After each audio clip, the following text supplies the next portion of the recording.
right? But we're going to do more than that this time around. I want to thank you for the work and for all of you and my administration with the members of Congress, with the media, to highlight the need to make these investments in our nation's infrastructure. As mayors, governors, tribal and county leaders, state and local officials, at every level, you know that there's no such thing as a Democratic road or a Republican bridge. But you do know what's not working, and you know what it means to be accountable to the people you serve and to focus on solving real problems people are facing in your communities. But you also know that often states and cities and counties can't do it alone. They need the federal government to be a partner. Solving problems and being a partner is what we're supposed to be doing. That's the approach we've been taking with this bipartisan infrastructure bill. It's going to create literally millions of jobs, good-paying jobs, putting America on a path to win the 21st century global economy. And we're in competition with many other nations. It makes key investments to put people to work in cities, small towns, and rural communities. I believe it's a historic investment in roads and rail and transit and bridges, clean energy and clean water. And it's going to enable us not only to build back, but to build back better than ever before. Across America, more than 45,000 bridges are structurally deficient. We say it again, 45,000 bridges in America are structurally deficient. 1 out of every 5 miles of highway is in disrepair. And this bill makes the largest investment in bridges since the creation of the interstate highway system. You know, 10 million households and 400,000 schools, daycare centers, they lack safe drinking water. This bill is going to allow us to replace 100% of the nation's lead pipes and service lines so every child in America can turn on a faucet in their school or at home and drink clean water. That's what this infrastructure is all about today. We're going to need to build the infrastructure for tomorrow, not just today. We've got to build back, not just what, well, I know you're tired of hearing me saying, but build back better than it was before we hit this god-awful circumstance we found ourselves in. This bill is going to deliver high-speed internet to every American. It will build a national network of 500,000 electric vehicle charging stations. And here's another important part of the bill. Nearly 90% of the jobs created by this bill don't require a college degree. This is the ultimate blue-collar blueprint to rebuild America. And we're going to do it without raising taxes by 1 cent on anyone making less than $400,000 a year. That's why I wouldn't even support a increased gas tax. As we did with the Transcontinental Railroad and the interstate highway system, we're going to once again transform America and propel this nation into the future. Look, I believe that passing this bill will also do something else. It'll help ease the years of gridlock in Washington and show the American people that their government can and will work for them again. We're going to still have big disagreements, but it's happening at a critical time because now is the moment to build on our momentum. Folks, we've added more than 4 million new jobs since my first day in office 6 months ago. The unemployment rate is the lowest since the pandemic hit. We're delivering a tax cut to families with children every single month. And those who get their health insurance through the Affordable Care Act, we're covering more people, and we're able to do it at lower premiums by up to 40%. Yeah. And it's a battle with the unemployment virus. We have the tools, we have the vaccinations, we need to vaccinate more Americans and the tools to keep our economy growing and growing. But we got to get more people vaccinated. I know you all know that well. We just have to act. And that's what I want to talk about today. I want to hear from you about these investments, what they're going to mean for your states and communities, what we could have done better if there's things we could have done, and why it is so urgent. And so let me start with Governor Whitmer. We all remember your campaign slogan, Gov, that when you've been focused on trying to fix the roads in your state since you took office. And what will this federal investments in Michigan roads and bridges mean to your state's economy and job creation? So, and then I want to hear from the rest of you, but I'll go one at a time if that's okay. Gretchen, fire away. All right. Thanks, Mr. President. I'm so glad to be here with you. It's my honor to be here as the governor of the great state of Michigan as we come together to make the largest infrastructure investment in American history. And Mr. President, you mentioned it, but I ran on fixing the damn roads. I remember. And you know, and it's fixing the dams and roads. You know, don't think I haven't noticed that so many other governors and cabinet secretaries have been stealing that tagline. But of course, it's because it is true across the nation, right? Anyone can use that phrase, but just make sure that the mom in Flint who first said that to me back in 2018 gets a little bit of credit. You know, today I'm especially proud to have so many partners in Washington who share our mission to fix the damn roads. I want to thank you, Mr. President, and Vice President Harris for making infrastructure a real priority. And because of your leadership and dedication, countless families, communities, and small businesses in Michigan and across the country are going to benefit. I also want to thank all of the senators who worked across the aisle to get this done, including Michigan's own Senator Debbie Stabenow and Senator Gary Peters, who've been tireless champions for Michiganders. And I'm so glad to be here speaking alongside Mayor Dyer and Mayor Lumumba, Commissioner Hausman, and Chief Hoskin.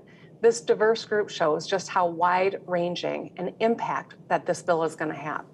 Now, the Infrastructure Investment and Jobs Act takes a big step toward helping Michigan modernize and develop the infrastructure we need to effectively connect our communities and continue our economic jumpstart.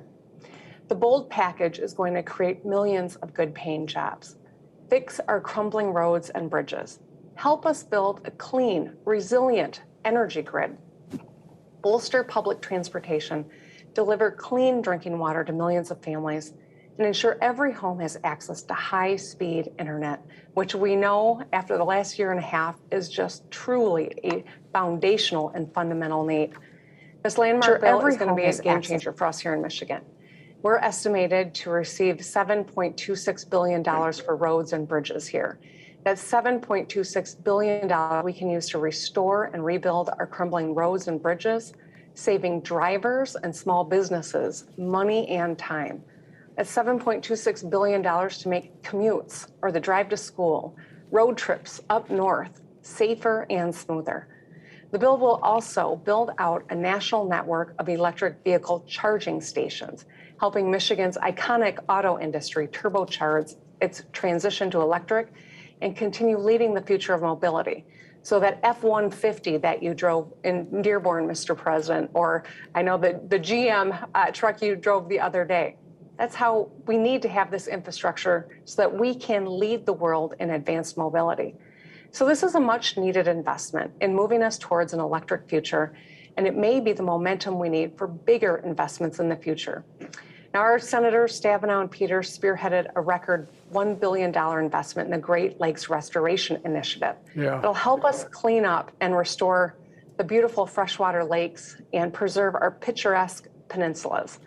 And finally, the package includes $10 billion to help us continue cleaning up toxic chemicals and contaminants from our water supply. It includes $4 billion to help water utilities remove chemicals from their supply or to connect well owners to local systems, and another $5 billion to help small or disadvantaged communities tackle PFAS in drinking water. So I think this is setting the stage for future collaboration as well as this bill heads to the House and awaits final passage. We're going to keep working at the state level to make bold infrastructure investments as well. I got a $3.5 billion Rebuilding Michigan road bonding plan done. The year before last, 21 state highway construction projects are underway this summer, supporting 22,800 good-paying jobs. And we're investing resources to make sure every Michigander can go about their day and get things done without worrying if they're going to blow a tire or crack an axle. And we're doing it while creating all these jobs in the process.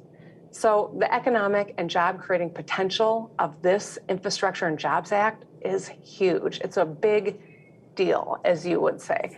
With this once in a generation investment, we can usher in a new era of prosperity and build back better from this pandemic stronger than ever.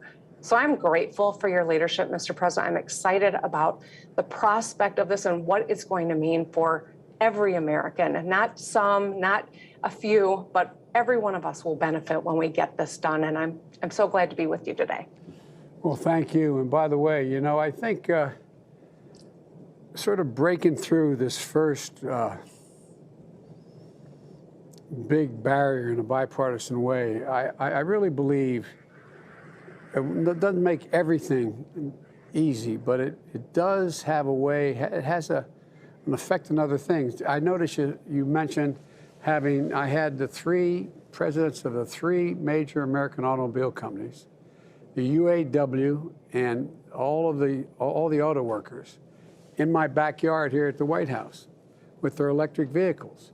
The commitment is to get 40, I believe 50% of all our vehicles in America be electric vehicles, with 550,000 charging stations along the highways that are being repaired and, you know, or built.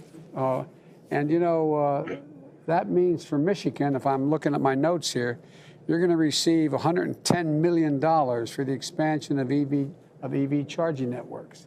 So I just think hopefully this makes people realize if the auto workers and the automobile executives can get together and form this kind of alliance, I think we're making some real progress. But thank you, Jennifer, for what you've done and continue to do.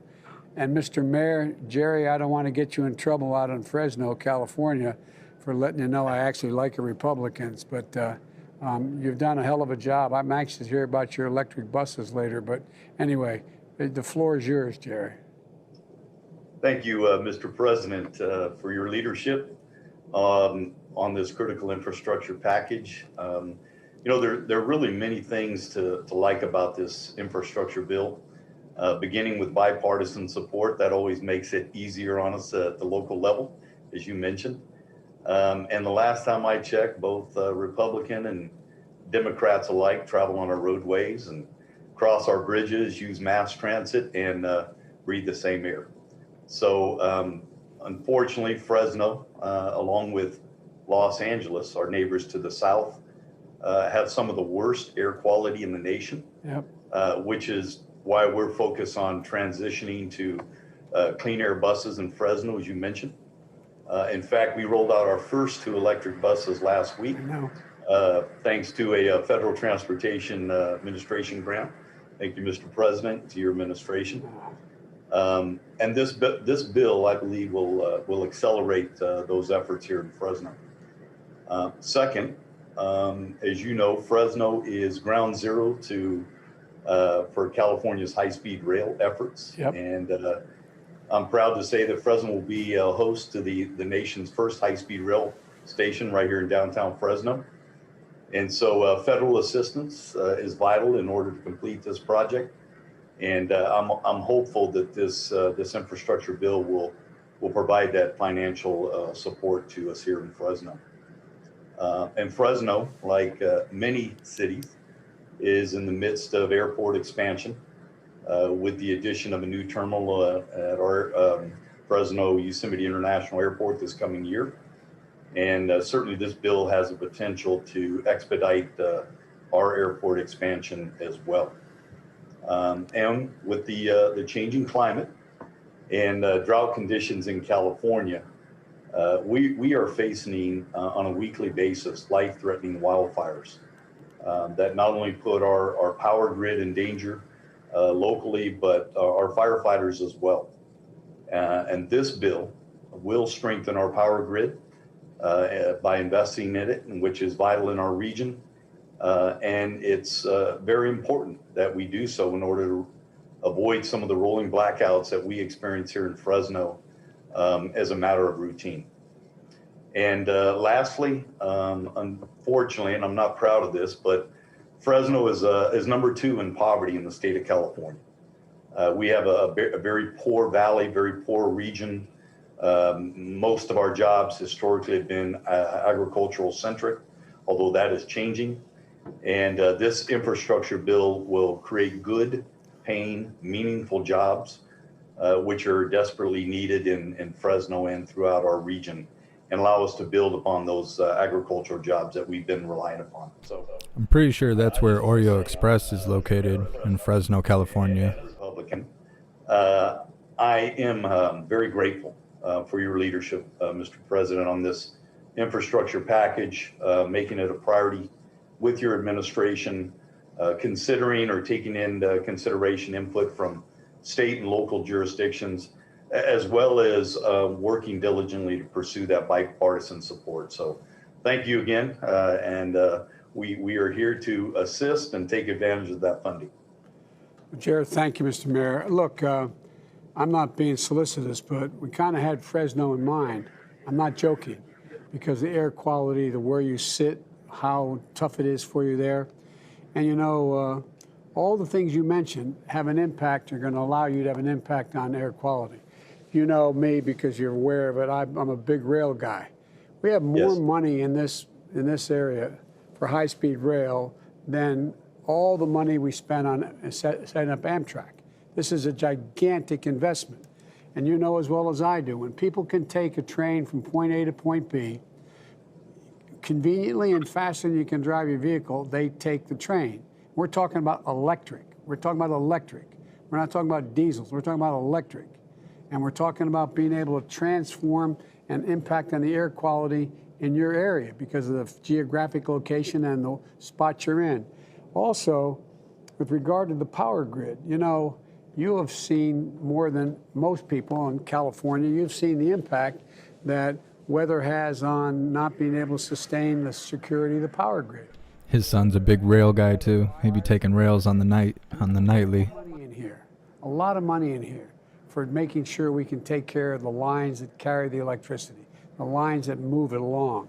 And one of the other pieces in here that I know you know about because you're already doing it is that, you know, your airport as well as the high-speed rail terminal, that also, there's money in here for airports. Republicans strongly supported it, as well as Democrats, because there's a lot that has to be done to modernize the airports, and that also has the impact of cutting down on air quality problems and the like. And so there's so much, and I understand you have 7 more electric buses on order, or you're thinking about getting another 7? We got some money for you. We got some money for you.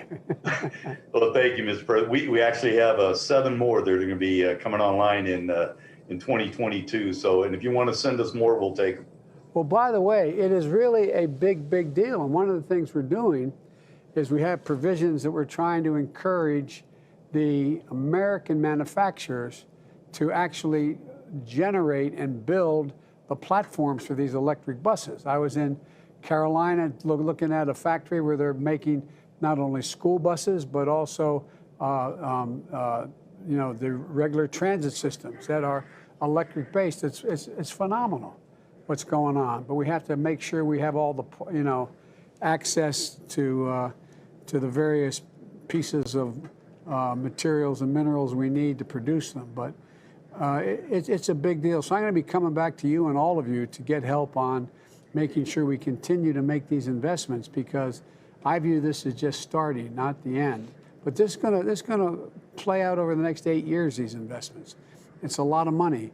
It's over $500 billion new money over those 8 years, and it's paid for. It's paid for. So thanks for what you're doing. And you know, I always joke with my friends, you know, He's got friends? the toughest job in American politics. They know where you live. And you're Talking about China? more than anybody. So I wish you the best of luck. Thank you, Mr. President.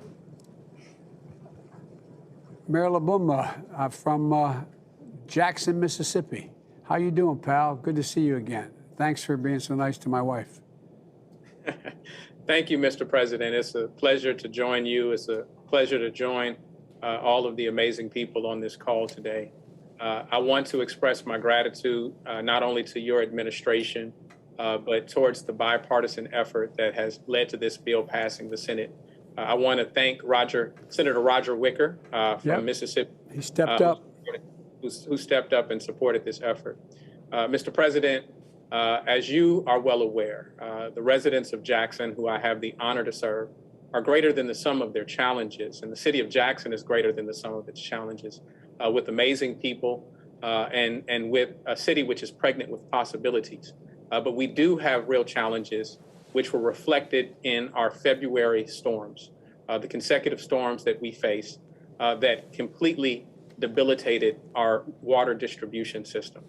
These are challenges we have seen frequently and were reflected in a different fashion most recently in February. Because we have experienced hotter summers, colder winters, and more rain in the rainy season, it has had a detrimental impact on our aging and crumbling infrastructure. What it resulted in February was literally raw water screens that froze, making it difficult for water to get into our water treatment facility, consequently making it difficult for treated water to get out. This led to thousands, tens of thousands of residents across the city of Jackson being without potable and non-potable water. This is more than just a matter of convenience. It is a matter of life and what people rely on. It's how people take their medication. It's how people in the midst of a pandemic take care of their sanitary needs. And so this has been an extreme challenge, and I can't express enough my gratitude for your efforts and the bipartisan effort to see to this bill passing the Senate, and we look forward to its passage through the House. I believe that one of our principal functions as leaders who are responsible for the needs of our residents is understanding that budgets are moral documents which should reflect the values we have as a nation. We need our budgets and we need our economy to more than just reflect our aspirations of GDP and stock market metrics. They must meet sustainable development goals. And we must create a dignity economy, an economy which reflects the inherent dignity of every person. To be able to provide safe drinking water, a sustainable infrastructure, a resilient infrastructure, and might I add, an equitable infrastructure has to be a part of our plan to build back better. And so I want to once again express my gratitude for your hard work, your focus on this issue. When I met you during your campaign in Atlanta, Georgia, you stated that this would be a focus of yours, and I'm thankful for you holding true to that promise. Well, Mr. Mayor, thank you. You know, I think it's important that the other 1,600 or 1,700 people are on this call understand what you and others have gone through.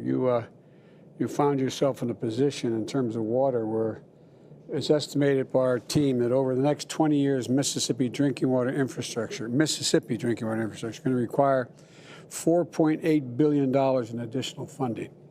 And the Infrastructure Investment and Jobs Act includes $55 billion in investment to ensure clean, safe drinking water. And it's a right of all communities, as you point out. And the bill would eliminate the nation's lead-based service lines, which I know you and I talked about. And so there's a lot of goodness going on in here. And I say to Mayor Dyer as well that we talk about, you know, the poverty rate of these towns. You know, we're going to be able to have all of you have full-blown internet that's affordable and available in rural and cities across the way. That's going to change the circumstance for people in those communities. Particularly those folks, so people don't have to, when they're, God forbid, we're back to having, you know, distance learning where they don't have to sit in the McDonald's parking lot to get access with their mom or dad to get access to the internet to do their work. So I just can't thank you enough. You've really gone out of the way to deal with the issues that we're talking about here. And I hope you're going to see a lot of benefit flow from this, because the idea, you know, no more Flints, no more Jacksons in terms of water, because we're going to get this done with the, as my grandfather used to say, with the grace of God and the goodwill of the neighbors. But we got also the entire United States Senate supporting it by 69 votes, and we're looking forward to it happening in the House as well. So thanks a lot, pal, and let us know what you need in this. I think his high is fading. If any of it comes across as confusing. Now, I know Liz Hausman of Fulton County Commissioner isn't going to be confused about anything. But you know, Liz, I made a mistake saying that being mayor is the toughest. Maybe being a county commissioner is. You know why? Because you knock on the door and say, "My name's Joe Biden, candidate for the county council," and they'll look at you and smile and say, "Yeah," and you know what they're thinking. What do you do? What does a commissioner do? Anyway, you have a hell of a job, Liz, and so why don't you tell me what's on your mind? And I know you taken a lot of Atlanta in your district. Atlanta's in our county, yes, sir. We Yeah. have 15 cities, including Atlanta. Yeah. Well, fire away. The floor is yours. Well, Mr. President, first of all, it's an honor to serve the citizens of Fulton County, but it's a true honor to be here with you today as we have this important conversation about the future and improving our nation's infrastructure. So thank you for having me. Thank I'm you. coming from the state of Georgia, which prides itself in being the #1 state in the nation to do business. Along with that, of course, comes heavy traffic and congestion. For counties across the country generally, this is an important conversation as we are tasked with directly supporting 78% of the public transit systems across the United States. So this $39 billion in new investments is greatly appreciated and will be very impactful to the services that we provide in the public transit arena. Counties invest over $23 billion each year in the operation, maintenance, and construction of transit utilities and mass transit systems, including subways, surface rails, and buses. That's all to say that counties play a critical role in the nation's transportation and infrastructure network, and we appreciate all the work that has gone into the creation of the Bipartisan Infrastructure Investment and Jobs Act. I think it's the first time she's read that script. 13 county metro Atlanta region, we have done extensive planning for expanding our transit system, including site visits with our county and city leaders to transit assets of other major metropolitan areas. And our state has legislatively created a regional authority to coordinate efforts with existing transit agencies across our region. Unfortunately, we do not have the resources necessary to implement those plans. So we're especially pleased to see the increase in the Small Starts program project eligibility from $300 to $400 million, along with the increase of $50 million in the federal match. For Fulton County and Metro Atlanta, this means that many of our transit expansion projects will now be eligible to receive this expanded federal funding. The bottom line is that this bipartisan infrastructure package provides mobility options for our community, and the transit provisions provide connectivity, jobs, and sustainability for the growth that we know is coming. In Metro Atlanta alone, we expect to grow by 2 million people in the next 20 years. So we've long suffered with local governments being required to fund what really is a regional problem. Yeah. The reality is each county is limited to funding projects within our county borders, and our authority may stop at the county border, but our transportation needs do not. So we can't do it without the support and partnership of our state and federal government, and this bipartisan infrastructure package will help us do just that. So thank you very much. Well, thank you. Look, what usually isn't, I know all of you understand this, and the other over 1,000 people on this call understand, local officials, is that when you talk about the commute times and public transportation, you know, in Georgia, public transportation spends an extra, those on public transportation spend an extra 74.1% of their time commuting, and non-white households are 3.9 times more likely to commute on public transportation. 7% of the trains and other transit vehicles in the state are past their useful life, And based on the formula funding alone, Georgia would expect to get $1.4 billion over the next 5 years, a significant portion of which would be in your county, under the Infrastructure Investment and Jobs Act to improve public transportation across the state. When you spend that much time commuting, all of you know this, it costs taxpayers, it costs those commuters a lot of money. For example, the average Georgia driver on average spends $375 a year in costs due to driving on roads that need to be repaired. You have a circumstance in your state where 374 bridges and over 260 miles of highway are in poor condition.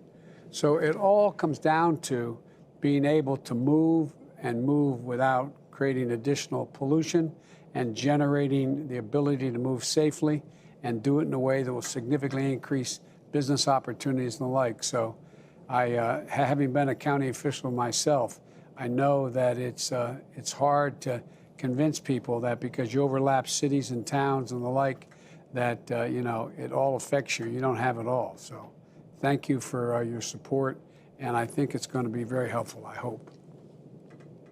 Thank you. I'm glad to hear you got joined. That nap must have hit him hard. His makeup and everything is all missing. He's looking rough. They must have woke him up and was like, shoved him on stage. Principal Chief Chuck Hoskin, Cherokee Nation in Oklahoma. Principal Chief Hoskin, your administration has invested millions of dollars to bring high-speed internet to Cherokee Nation, especially rural Cherokee communities. How will the additional tribal broadband resources support your tribal citizens, or whatever else you want to talk about? But it seems to me that ought to be that should be of significant help to you, I hope. It is. Thank you, Mr. President. It's a great honor to be with you and with all the leaders on this panel.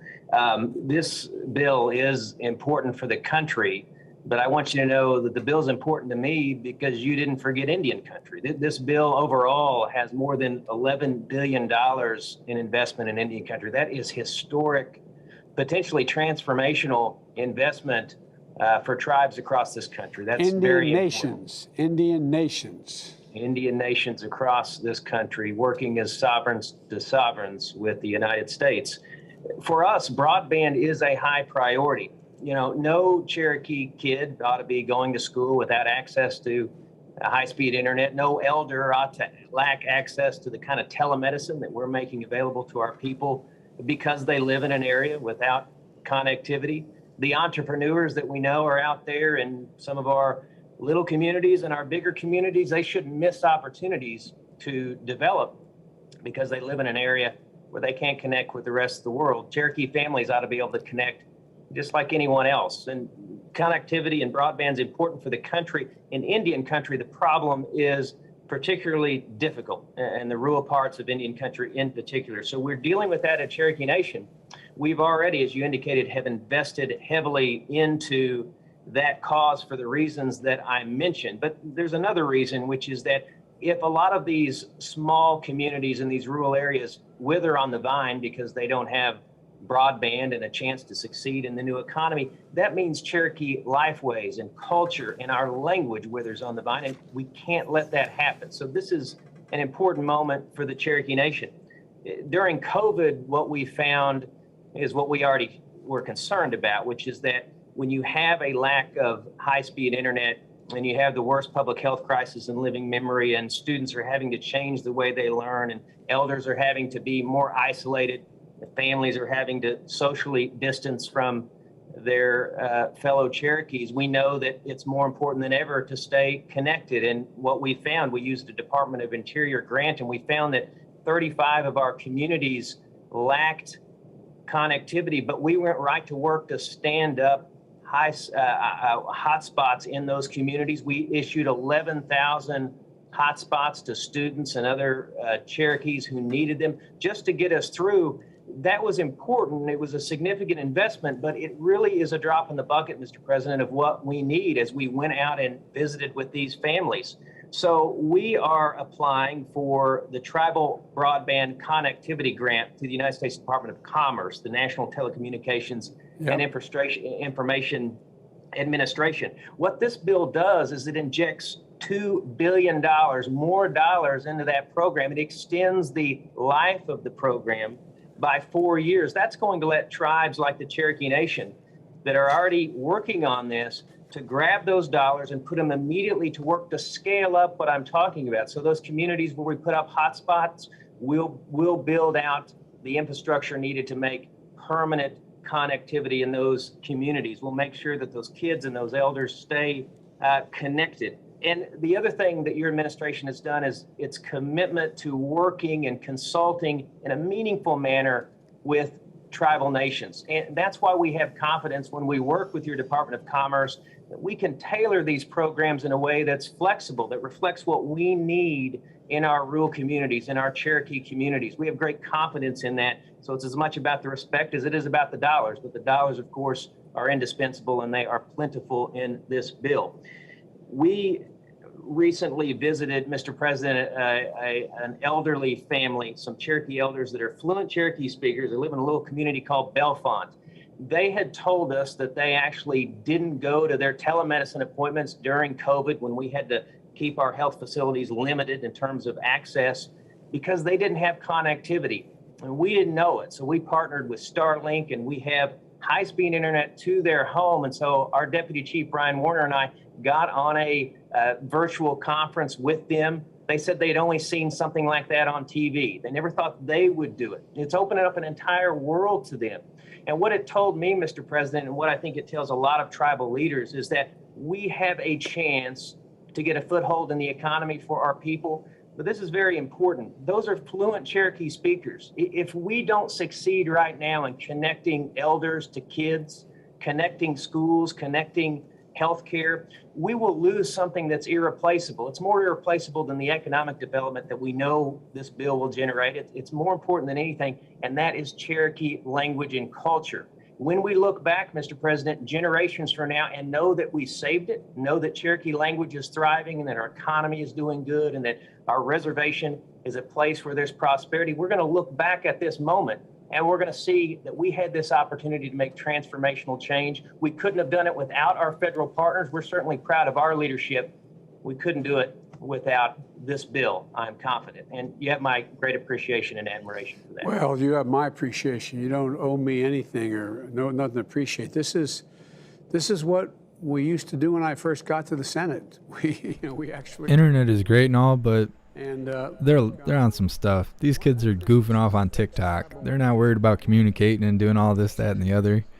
How about you worry about closing the southern border? How about that? Worrying about internet. Significantly at risk. Get a job, pay for internet, free internet. And, Stupid.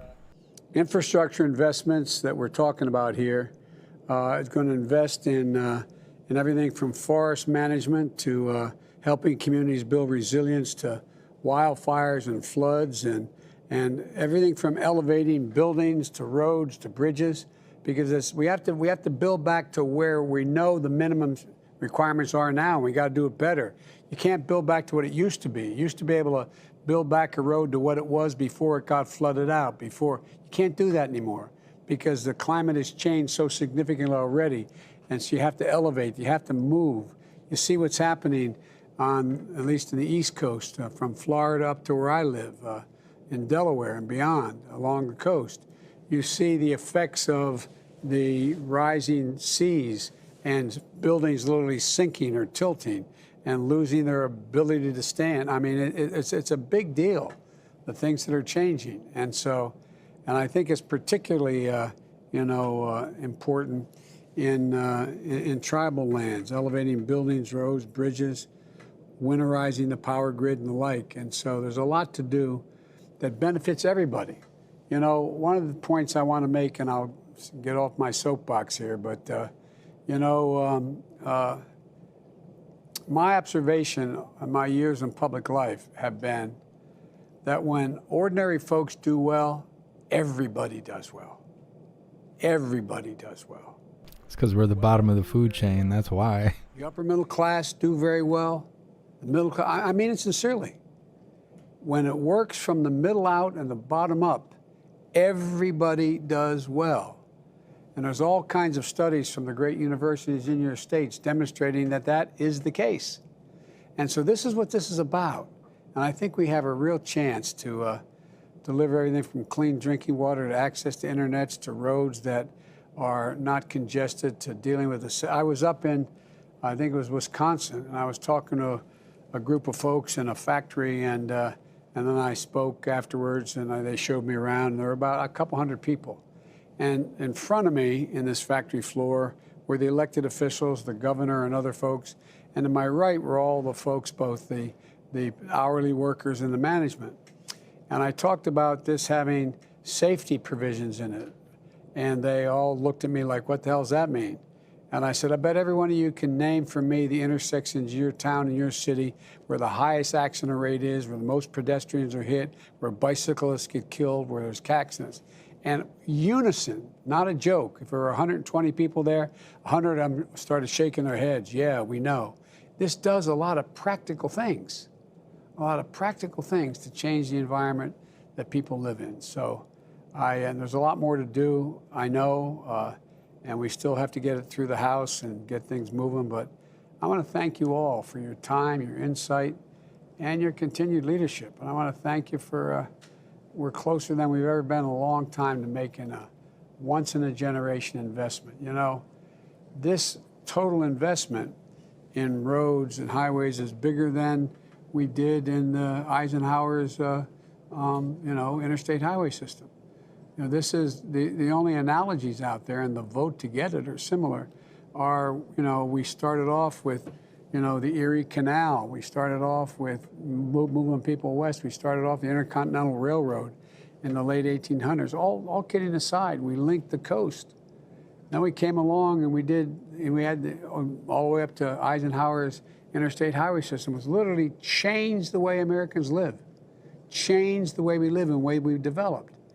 And now we're investing as much money or more money to do those kinds of things that can make us better connected and also give us more breathing room and clean the air a little bit. So I want to thank you all, because almost all of you, I think all of you, signed on to the bipartisan effort of mayors and as well as other state and county officials to support this. And I promise you, we're going to stay on top of making sure, as long as I'm here, that it gets out swiftly, and it gets out economically, and it gets out in a way that builds this country. And I know I got criticized when I was running. So I said I was running for 3 reasons. 1, to restore the soul of the country. 2, to rebuild the backbone, the middle class and working class people in this country, not leaving behind. Why don't you tell us a story about what your dad used to say or something like that? Go on, Walter. We can do this. We can do this. We're going to disagree in philosophy on some of the things, but we can do this. I'm convinced we can. And by the way, I'm going to say something that has no direct immediate bearing on what any of you are dealing with. But when I was over in the NATO conference, or I was over for the G7 with the largest industrial nations in the world, when I had a summit with Putin, and I'm about to go do the same thing in terms of the G20. You know what affects the attitude of the rest of the world about the United States? Can we still get things done? Not a joke. Not a joke. That's right. When I went over, I said, with those 7 leaders, I said, we're back. And the response was, for how long? For how long? You guys can't get anything done. I'll conclude by saying that, when I won, just because of my Irish background, heritage, they were ringing bells in Ireland and painting my picture on the side of buildings and the like. But the Taoiseach of Ireland, the Prime Minister of Ireland, said something just before I got sworn in that made a lot of sense. He said, I'm not sure what America can do anymore. They can't even deal with COVID. They can't lead anymore. That's what the world's looking at us. They're wondering. And you got guys like Xi Jinping and Putin who think the answer is autocracy, because democracies can't get together. The world is changing so rapidly, so rapidly. We can't get together and answer the big, tough questions. I really mean it. I'm not joking. I promise you, this is what your children and grandchildren are going to be writing about in their senior thesis in graduate school. And we got to make sure we can demonstrate we can get things done. And it can't be done by one party. So thank you all so very, very, very much. And as I said, as my grandpa would say, with the grace of God, the goodwill of the neighbors, and the creek not rise, and we're going to get all this done. And I hope you all take a look at my Build Back Better plan that has to do with a lot of other pieces that the Senate just agreed to move forward on. You may not agree, but take a look at it and see if any of it has a value to your communities, okay? Thanks, everybody. I really do appreciate it. Thank you, thank you, thank you. Thank you, Mr. President. Thank you.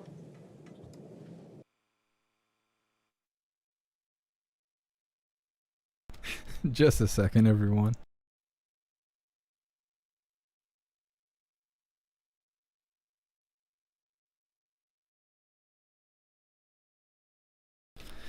All right. Well, that's it for old man Walter Biden. That's his last speech for the day, I guess. That was mildly humorous. We only heard 2 or 3 stories about what his grandpa used to say or his dad used to say back in Nam, or whatever. He probably drove a truck on the way there. Yeah. So we knew that was gonna be like that. So it is what it is. I don't know what else to say. He just sounds like a crazy old man, but that's just my opinion. So from here, I'm going to see if there's any action going on. And in the next hour, if I don't find anything, we're going to live stream Mike Lindell. It will be on the alternative platforms only, because I'm not able to show it on YouTube. I don't think I can show it on Facebook either. Anybody that was showing it on Facebook yesterday doesn't exist anymore. So I'm not going to risk it. So we will be showing it on Odyssey, Twitch, and Rumble. My apologies that Rumble's not live right now. I must have messed something up. There's a lot that goes into live streaming from software. You have to have all these codes and keys and URLs and whatever. And I must have messed it up. So I will get that fixed. It will be included for the Mike Lindell live. And same thing for if I find any action. If there's any civil unrest or anything like that, that will be on there. Yeah. Thank you guys so much for bearing with me. Let's get some shout outs in.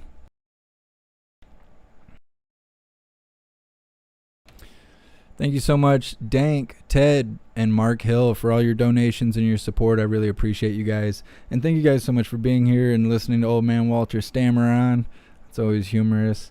If you're new, please follow or subscribe or whatever you got to do to be connected to the platform you are currently watching.